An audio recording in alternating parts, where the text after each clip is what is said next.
it's the same thing, really, when you talk about the introduction of evidence and an ongoing effort to determine what the facts of the case are as the process continues is the exact same thing that happened with Tom Brady, the destruction or alleged destruction of a phone that happened well after the timeline indicating that Brady destroyed the phone at a particular time. That was introduced during the appeal to Tom Brady's appeal.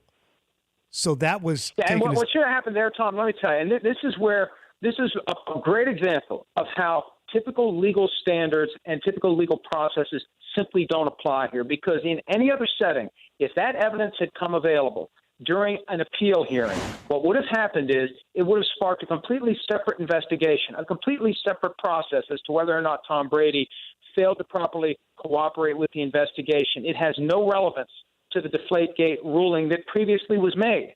You go back to square one on that one. You go forward on the suspension for being involved or having general awareness or whatever the final language was on the deflation of the footballs. But that just shows you that there really isn't. You know, the NFL likes to set up its own in-house justice system.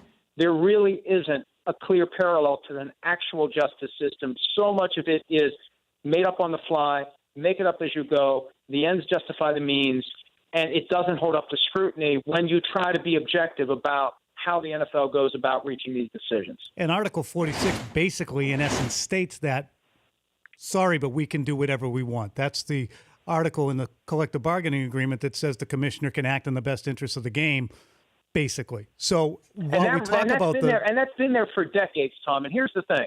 You know, Gene Upshaw and his predecessors agreed to that. And I don't think anybody ever expected that the league would abuse it the way that arguably the league has abused it in recent years. But it almost feels like the league is pushing this power as far as it possibly can to compel the union at some point to say, okay, uncle, we will give you something. We will play 17 regular season games. We will expand the playoffs. We will do something.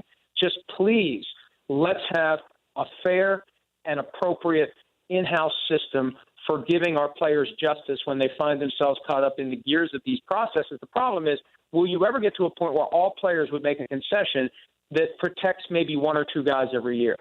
The Dan Patrick Show, weekday mornings on Audience.